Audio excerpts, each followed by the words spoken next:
and Morphin time.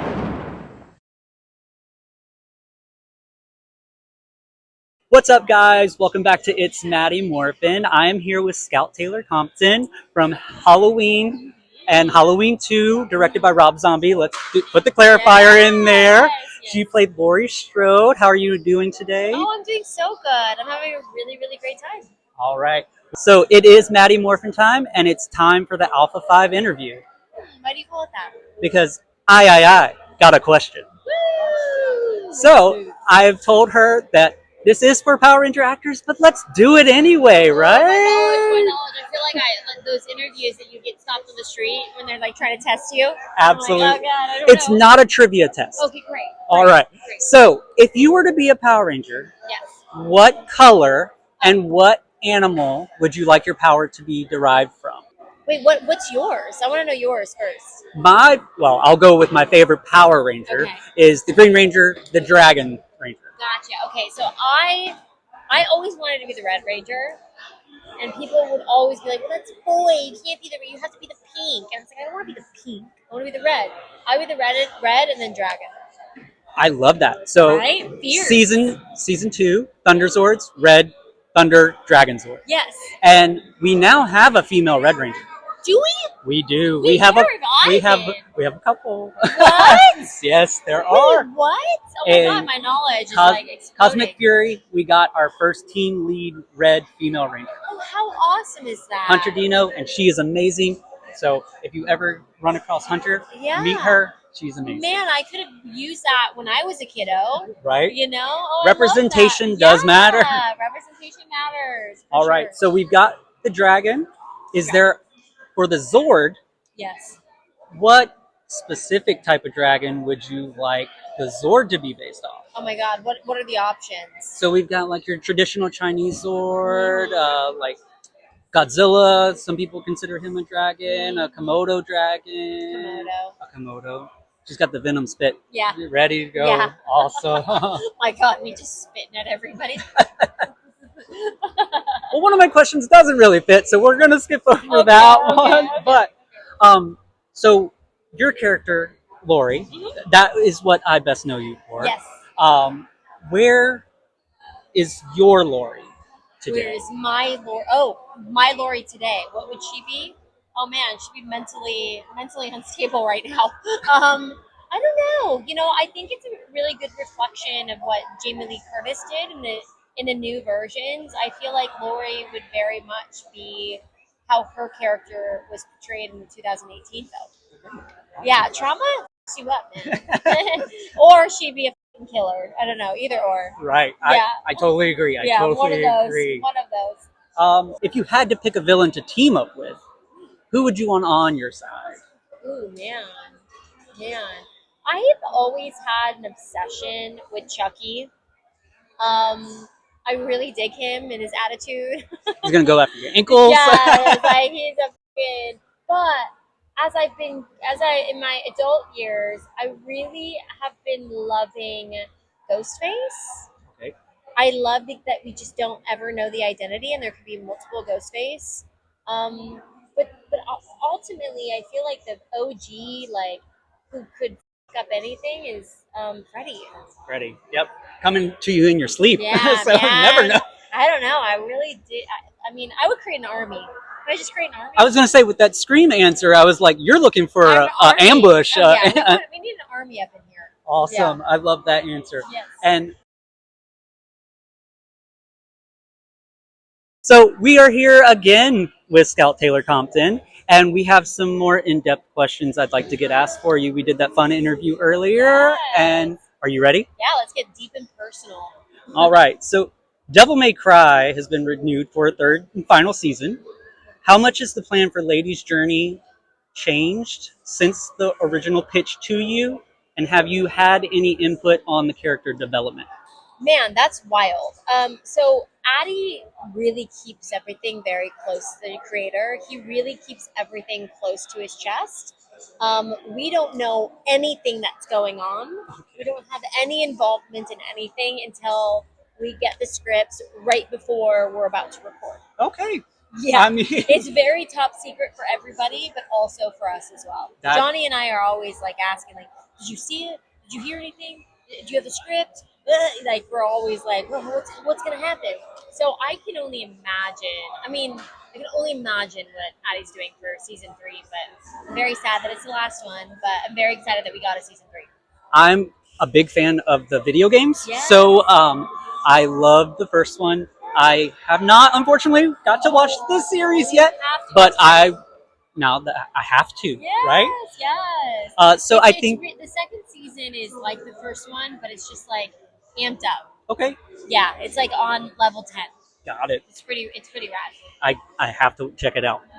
Uh, I think you may have already answered this, but is there anything that you can share about the third season? I can't share anything about the third season because I don't know anything. I was going to say, I think you already answered it. I think you already answered I it. want to know things. So you started your movie career bullying Jenna Rink Yes. in 13 going on 30, Hilarious. have survived multiple attacks from Michael Myers, Yeah. ghosts, sharks, and crazy Catherine Keener. Oh my god. How scary was all of that compared to making the jump from acting to directing? Man, that's wild. Well, I feel like, I've been acting since I was 8 years old, so I feel like that's just like engraved in me. Mhm.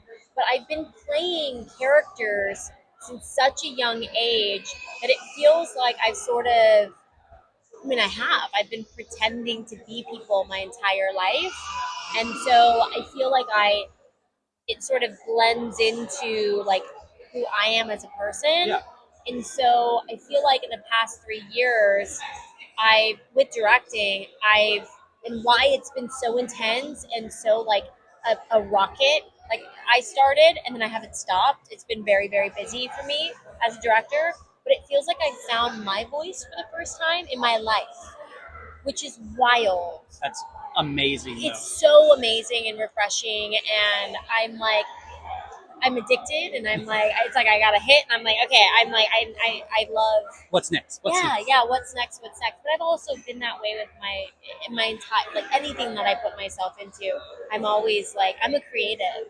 I always have to be a creative. I'm constantly wanting to do, and just provide like happiness for people. Yeah. We need more happiness in this. We need it. We do right now, especially. Yes. Yeah. Are there any particular lessons that you've learned from directors that you've worked with that you maybe not cling to but find yourself guided by? Yeah, it's weird because it's not weird. It's definitely. I feel like I've learned so much from Rob, like being such a gentle, kind director, and being so hands on, and being such a team player in a community. Like it's really like a community effort. It's not like a show pony show, Yeah. where it's like it's me. Like that's why I love filmmaking. And it's interesting. One of my actors that I just directed said it really perfectly. Freddie Prinze, actually, he was like, I've worked with both male and female, and the male directors seem to want to take responsibility for like, oh, I got that actor there. Whereas a woman, it's like we just want to like be in it with you and go on that journey together. Yes. It's like, actors and directors are very, very well thought out in their craft, and I think it's a beautiful thing when they blend together and you work together to find something and create a really beautiful project. That's awesome. Yeah. Oh my gosh, this is amazing. I'm having such a good time. Good, Thank you. Yeah. So we got a few more. They say that horror movies and dramas tend to be the most fun to shoot, while comedy is the most stressful. In your experience, is this true? And if so, how do you and your crew enjoy lifting the mood on a stressful shoot day? Man, that's wow. He's so great at these questions. I have a great writer. Thank you, Anthony. Yeah, wow. Thank you, Anthony. I haven't done too many comedies. I did them when I was younger, and obviously your experience as a child is way different than your experience as an adult. I just know, like, for some reason in horror, and especially horror, there's so much fun that happens behind the scenes because I think horror is done by so many people that are fans, Mhm. first. Yes. And like creating horror, creating blood, creating the gags, it's more of a fun process than like, oh, this is super serious. And drama too, like I don't know how to explain to people that like when you're filming on sets, it's like a giant playground. Yeah. It really is. Like everybody is there to just play in a fucking sandbox together. Now, is any of that to take away from some of the darkness of what's being filmed, or is it just naturally Maybe. I that? think it's just naturally that, but also too like there's a very small percentage of people in this world that call this their job. And the fact that we get to fucking play, pretend for our jobs Yes. is pretty like I am grateful every fucking day that I'm not on a desk job. So I don't know if my like I'm such a big kid at heart. Like I don't know if I could survive in that sort of environment. That's hard, but certain people that works for them, But like I said, it's just such a creative. It's where you can be a big kid. And Really. and we're at a convention for nerds, I so know. we're all big kids We're here. all big kids. All I right. love that. I really do. I love that. So, what was the biggest thing you learned from experience co-directing Last Chance Motel with Danielle Harris Yes. that you brought to directing Road to Recovery solo? Man, so Last Chance Motel, I think my vision for it was still like sort of holding on to. I mean, we created it for her and I because we felt like we weren't being seen in the genre, and we just felt like, well, we just need to like, as actors, like do something for ourselves. And so I was still holding on to that. And then while I mean, I did a movie right before that, but definitely the movie that I did right before that, I was like, man, it feels really good to let go of that that need to like be seen. And I sort of like learned that as I was doing Last Chance Motel because I was directing and in it, and I was like, man, I don't feel this urge to like be seen as an actor and be like praised and appreciated. There's obviously, I grew up as an 8-year-old where it's like, okay, sit on that mark, listen to what I say, and then like if you do a good job, here's a treat. Was it part of like finding your own groove that made it easier, or just got rid of that need? It got rid of that need, and then within that, getting rid of that need, then opened up this safe space for myself to be like, well, what have I been wanting to say my entire career, my Yeah. entire life? Like it's fucking crazy the shit that I've been through in 3 years just with myself. Mhm. And I was like, well, what do I want to say? And so so then that opened up writing, and I started writing, and then I was like, well, I want to execute this. Mhm. So then I started executing it, and now I'm just like, I don't want to stop speaking for myself. That's awesome. It's wild. So we all have creative blocks, and I've Yeah. also recently been able to get rid of a block that was for me becoming sober for 6 months. Amazing. Um, Congratulations. Thank you very much. So just getting over your block, do you know what your block was for holding yourself back or keeping that creative in? I think it was a lot of things, and I think a lot of stuff stems from childhood trauma. Mhm.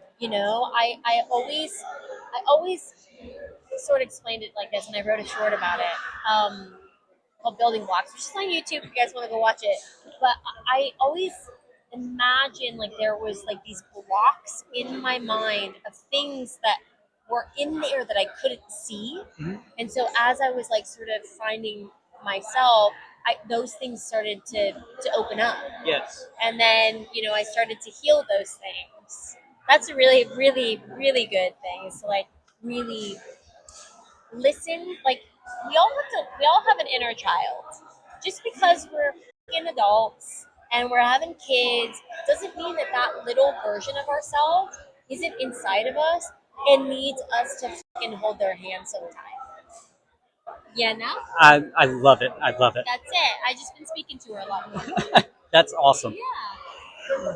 Are there any upcoming writers, directors, actors, etc., who you would love to work with? Who And what about them do you love? There's so many. There's so many talented, beautiful, creative specimens on this planet that I would love to work with, be involved in. I mean, I've worked with Helen Mirren.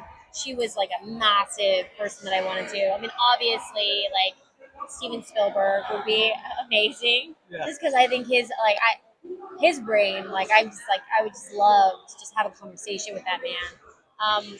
I did meet Ron Howard for a second, but I would love to sit down and like again have another Pick a brain. like a pick a brain, like just like have a conversation. I would love to work with like Jake Gyllenhaal. I think the way that he approaches his craft is really awesome. Dylan O'Brien. I mean, I feel like everything that I see him in is so talented. Yeah, there's a lot. There's just a lot of people. This channel definitely loves Dylan O'Brien. Yes, that would be great. He's so talented. I knew he was gonna be. I knew he was gonna do big things when I saw his performance in his teenage show. And you've already mentioned his name once, Freddie Okay. Prinze. Ready? Apparently, I need to hear a funny story. So, do we have a funny Freddie Prinze story? Man, he's just one of the sweetest humans ever. I mean, honestly, if you guys have a chance to meet him at a con, go. You won't regret it. He's so funny. He's such a little softie. I really, really adore him. He's a Pisces as well. And I'm a Pisces. So, and then Ryan Kira Armstrong is also a Pisces. So we had 3 Pisces on this set. Very emotional. Is there anything else you'd want us to know about your upcoming movies, Last Chance Motel and Road to Recovery?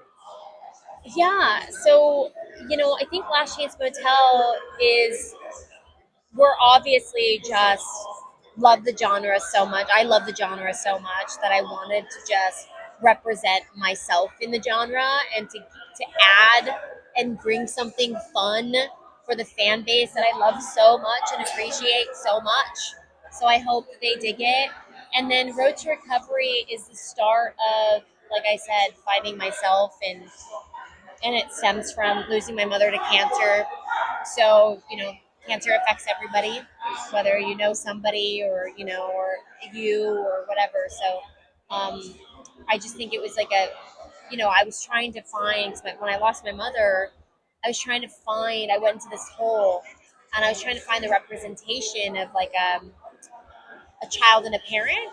And then I just started to think about like movies that we have with like YA and cancer movies. And it's all about like first loves. And I was like, well, I'm looking for the child and parent representation, and there wasn't anything. So I wrote it. Do you recall anything interesting from the set of Obsessed? Oh God. Or was it a pretty normal set? Dude, it's so wild. I really wish I wasn't like the massive Beyonce fan back then, and now I am. And so I kick myself in the ass every time. So I'm like, I didn't even get a picture with her or anything. She was so sweet. I just remember coming to going to rehearsals before the scene, and she wasn't dolled up, and she had like an oversized shirt, a band shirt, and like some leggings. And I just remember her looking so small. And I was like, that's Beyonce? I was like, oh my God, she looks like so comfy and cute and petite. And then when you see her on show and how she presents herself, it was a really cool lesson for me as a young adult going, man, we can represent ourselves how fiercely we mother want. I love that. And our last question, Yes. Michael Myers or Leatherface? I mean, I'm not a part of Leatherface. So, Michael Myers. I think she might get in trouble. He's schmexy. He's mysterious. Jason's a little too loud. He's like that boyfriend that you fight with all the time. We don't got time for that. We don't have time for that. Well, Scout, it has been amazing talking to you. Thank you very much. Yes. Hi, I am Scout Taylor-Compton, and you will know me from Halloween or the new series Devil May Cry on Netflix. Awesome. And it's Maddie Morphin time.